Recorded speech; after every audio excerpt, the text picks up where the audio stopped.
I met Emily on a Thursday night, one of those cold evenings when even the streetlights look lonely. I wasn't planning to meet anyone. My friend dragged me to a co-worker's birthday at a downtown bar. She walked in halfway through the night, hair tucked behind one ear, laugh bright and easy, the kind that made the whole room tilt slightly in her direction. And just like that, I forgot whatever I'd been talking about. When she smiled at me, I didn't think about money or appearances. I just thought she was kind. Real. Or at least, that's what I wanted to believe. We talked about everything that night, favorite movies, bad dates, our jobs. She said she worked in marketing, but hated her boss. I told her I worked in finance, but not the flashy kind. Small firm, modest clients, nothing wild. But I saw the shift in her eyes when I said finance. Just for a second, like she'd found a word she could build dreams around. I didn't think much of it then. She laughed at all my jokes, touched my arm when she talked, and before the night was over, she said, "We should get coffee sometime, my treat." That "my treat" line. It made her seem humble, grounded. It was the first thing about her that felt different from every other person I'd met in that world of surface-level smiles. But that was only the beginning. Our first date was at this tiny cafe with chipped tables and perfect cappuccinos. She arrived late, flustered, apologizing. Said her Uber driver took the wrong turn. She offered to pay again, but I waved it off. She smiled like I'd passed a test. Over the next few weeks, we started seeing each other often, dinners, walks, Netflix nights at her apartment. She always dressed perfectly, smelled like vanilla and rain, and never once seemed out of place, even in expensive restaurants. I should have noticed how easily she fit into that world. How she always ordered wine she happened to love that cost $28 a glass. How she smiled when I paid, saying, "Next time, it's on me." But next time never came. A month in, she started calling me her rock. Said she'd never met someone so stable, so together. And I'll be honest, I liked the feeling. I'd grown up watching my dad work himself to the bone to provide for us, so being seen as dependable, capable, it hit something deep inside me. She leaned into that part of me. The part that wanted to protect. To provide. There were small things at first. "Can we take an Uber? My heels are killing me." Or, "I forgot my wallet at home, can you get this one?" Tiny, harmless things. Until they weren't. Then came the first real ask. We were sitting on her couch, watching a show, and she sighed, that kind of long, tired sigh people use when they want you to ask what's wrong. "Everything okay?" I asked. She hesitated. "It's just my car. It's at the shop again. They said it might cost over $1,000 to fix. And I just paid rent." I didn't think twice. "Don't stress. I can help out a little if you need." She bit her lip, looked down, and whispered, "I hate asking for help." But she didn't say no. I transferred the money that night. She thanked me like I'd saved her life. And for a while, it felt good, being needed like that. A week later, she surprised me with a home-cooked dinner, candles, pasta, soft music. Said she wanted to thank me properly. That night, I remember thinking, this is what love feels like. But even then, there were moments that didn't add up. Like how she always seemed to mention money in passing, her co-worker's new designer bag, her friend's luxury vacation, the expensive ring she once saw online just for fun. I laughed it off, thinking it was harmless talk. But love has a way of blinding you to patterns. By month 3, she was talking about moving in together. "It'll be easier," she said, leaning against me one night. "We spend all our time together anyway. Plus, I could save on rent." You'd barely notice the difference. The way she said it, soft, persuasive, it didn't sound like manipulation. It sounded like love. So, she moved in. At first, it was perfect. She decorated the apartment with candles and plants. She made breakfast, posted cute couple photos, sent me flirty texts during the day. But slowly, things shifted. Her spending habits didn't. Packages started arriving almost every other day, clothes, shoes, makeup, little treats she said she deserved after working so hard. When I asked if she could chip in for bills, she said, "I will, baby, just not this month." I had a lot of expenses. Then it became 2 months. Then 3. I started noticing how she'd avoid conversations about money altogether, how she'd change the subject, get affectionate, or pick a small fight just to deflect. Still, I didn't call her out. Because I loved her. Because I thought she loved me too. Until one night. I came home early from work, planning to surprise her with dinner. She didn't hear me come in, her back was to the door, phone in hand, voice low. "Yeah, he thinks I'm rich too," she said, laughing softly. "But he's the one paying for everything." Honestly, I hit the jackpot. My heart stopped. I stood there, frozen, as she kept talking, about how he spoiled her, how she didn't plan to stay long, how she needed to find someone more established before summer. She had no idea I was standing behind her. And in that moment, everything, every smile, every "I love you," every "next time," shattered into something unrecognizable. I didn't say a word. Not yet. Because I wanted her to dig her own grave a little deeper. And she did. I didn't confront her that night. Not because I was scared, but because I wanted to see who she really was when the mask slipped. So, I waited. Pretended nothing had happened. And quietly started paying attention to every small thing I'd been ignoring. The little lies. The subtle manipulations. The way her affection always showed up right after she got something she wanted. It's strange how clear things look when you finally stop trying to see them through love. The next morning, she kissed me like nothing was wrong. "Don't forget, we've got dinner with Lily and Mark tonight," she said, scrolling through her phone. I just nodded. At dinner, she bragged about our apartment, how we were planning a vacation, how we might buy a car together soon. She kept dropping hints about my successful career, the big projects I was handling, the clients I'd met. Each sentence painted a version of me that didn't exist, some 6-figure, luxury living guy I'd never claimed to be. And every time her friend's eyes widened in admiration, she leaned into it. She loved being associated with wealth. Not me, the illusion of me. That night, I asked her a simple question. "Emily, if I lost everything tomorrow, like, every cent, would you still be here?" She laughed, brushing it off. "Don't be dramatic. You're not losing anything. You're too smart for that." But she never said yes. And that silence said everything. Over the next few weeks, I started pulling back. Stopped paying for everything without question.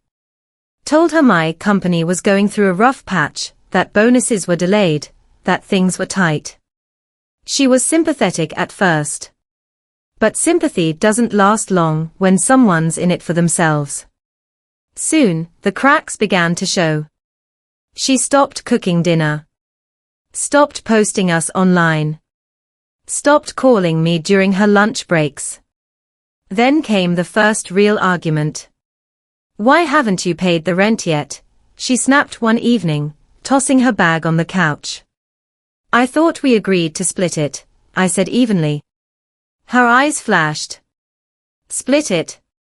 I told you I don't have money right now. What do you want me to do, sell my stuff?" I didn't answer, just stared. And for the first time, she couldn't meet my eyes. Because deep down, she knew I'd changed.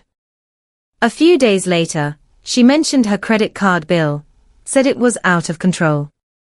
When I didn't offer to help, she pouted, then sulked, then turned cold. Every affectionate word dried up. Every kiss became mechanical. Love had become a transaction, and I was done paying. Then came the moment that confirmed everything. I walked into the living room one evening and saw her laptop open on the table. A message thread on a dating app. Someone named Jason. Their chat was recent. Flirty. She'd sent him the same jokes, the same lines she once used on me. I didn't feel anger at first, just a quiet, heavy disappointment. I took a screenshot and closed the laptop. That night, when she came to bed, I pretended to be asleep. But inside, I was making a plan. Not to hurt her. Not even to get even. But to let her reveal her own truth, in the most poetic way possible. A week later, I told her I'd gotten a promotion. Big raise. Big bonus. I acted excited, told her I wanted to celebrate, that I was thinking about buying a new car, maybe even proposing soon. Her eyes lit up instantly. Like all the coldness from the past month had never happened. She hugged me tighter than she had in weeks. Whispered, I knew things would work out for us. And in that whisper, I heard it again, that word. Us. But it didn't mean love. It meant access. For the next few days, she was perfect. Cooking. Laughing. Posting pictures again. Her phone now conveniently turned face down whenever I walked by. She talked about our future. But every dream she described involved money, big houses, brand name vacations, private clubs. It was never about me.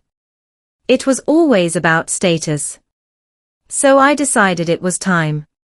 One Friday night, I invited her out to dinner at the nicest restaurant in town. White tablecloths. String lights. A wait list 2 months long. I told her I wanted to talk about something important. She showed up in a new dress, new heels, all smiles. During dinner, I let her talk about wedding venues, honeymoons, all the plans she'd imagined. Then, when dessert came, I smiled and said, Emily, I need to tell you something. She leaned forward, eyes wide. What is it? I'm not rich. She froze. What? I never was. I don't have investments. I don't own property. The car I drive. It's leased. And that promotion I mentioned. It doesn't exist. For a second, she laughed, like it was a joke. But when she saw my face, the color drained from hers. What do you mean? I mean, I said quietly, you've been in love with an illusion. And I wanted to see what would happen when that illusion disappeared. She sat back, speechless. Then the mask cracked. Her voice sharpened. So what, you were testing me? Testing? I said. No. I was revealing. There's a difference. She looked around, embarrassed, realizing people were watching. You're pathetic, she hissed. You lied to me. I leaned forward. Did I? Or did you just believe what you wanted to believe? Her eyes burned with fury, not because she'd lost me, but because she'd lost the benefits. That was the last time I ever saw her smile. She stormed out, leaving her unfinished glass of wine and 3 unpaid months of rent behind. But that wasn't the end. Because the universe has a funny way of balancing the scales. A few weeks later, I found out what happened to her next. And trust me, she discovered karma has a price tag too. It had been 3 quiet weeks since Emily walked out of my life. No texts, no calls, Not even a bitter message to finish the argument she'd started. Just silence. At first, it felt empty, the kind of silence that echoes through every corner of your apartment. Her things were gone, but her perfume lingered on the couch cushions and in my shirts. But slowly, that emptiness started to feel peaceful. Like breathing fresh air after months underwater. I deleted her photos, packed up the memories, and promised myself one thing, that I'd never mistake attention for love again. And then, one afternoon, my phone buzzed. It was a message from Lily, one of her friends. We hadn't spoken since that awkward dinner. "Hey, I thought you should know. Emily's been going through something. Not sure if you care, but it's bad." I stared at the screen, torn between curiosity and the urge to ignore it. But a small part of me, the part that once loved her, couldn't help wondering. So I replied, "What happened?" Lily hesitated for a while before sending a voice note. And when I listened, I almost didn't believe it. Apparently, after we split, Emily had started dating someone new, Jason. The same guy I'd seen her chatting with on that dating app. Except Jason wasn't who she thought he was either. He'd promised her the world, fancy dinners, weekend trips, a place in the city. He even told her he was an investor, always busy, always meeting clients. Sound familiar? But here's the twist, Jason really was rich. Or at least, that's what he let her believe. For a while, she lived her dream, high-end parties, expensive gifts, people noticing her again. Until one day, she found out everything had been fake. The car he drove. Borrowed. The apartment. Sublet. The designer watch. Knockoff. He was just like her, pretending to be someone he wasn't. And when she found out, he disappeared, taking her savings with him. I sat there listening to Lily's message over and over, feeling that strange mix of emotions, shock, disbelief, and something else. Not joy. Not revenge. Just poetic balance. It's like the universe whispered, "Now do you see?" A week later, I ran into Emily by accident. I was leaving a grocery store when I saw her standing across the street, hair unkempt, eyes tired. She noticed me almost instantly. For a moment, she looked like she wanted to turn away. But then, she crossed the street. "Hey," she said softly. "Hey," I replied. We stood there in silence for a while, the weight of everything unsaid hanging between us. Finally, she sighed. "You must think I'm a terrible person." I looked at her, really looked, and for the first time, I didn't see the woman who'd used me. I saw someone broken. Lost. "Emily," I said, "I think you made mistakes. But I also think you learned from them." Her eyes shimmered. "I did. I really did. I thought money could make everything easier. Turns out, it just made me emptier." For a second, she looked like she might cry. But instead, she straightened up and whispered, "I'm sorry. For everything." And I believed her. We didn't hug. We didn't exchange numbers. We just nodded, two people who'd finally seen the truth, standing on opposite sides of the same lesson. That night, I sat by my window, coffee in hand, thinking about everything that had happened. How easy it is to fall for the version of someone we want them to be. How greed and love can look the same, at least for a while. And how sometimes, the best revenge isn't destruction, it's growth. A few months later, I met someone new. Different energy. Real. She didn't care about brands or bank accounts, she cared about effort. The kind that shows up in small ways, cooking dinner together, late night talks, laughing over burnt toast. And for the first time in a long time, I felt peace, not performance. Because love, I learned, isn't about who can give more. It's about who stays when there's nothing left to take. Sometimes I still think about Emily. Not with anger, with understanding. She taught me something no book, no friend, no heartbreak song ever could.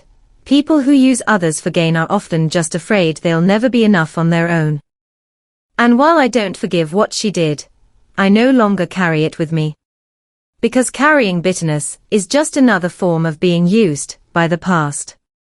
Now, whenever someone asks why I'm cautious with love, I smile and say, because I've seen what happens when you fall for a story instead of a soul. And that's the truth she never saw coming, that real wealth was never about money.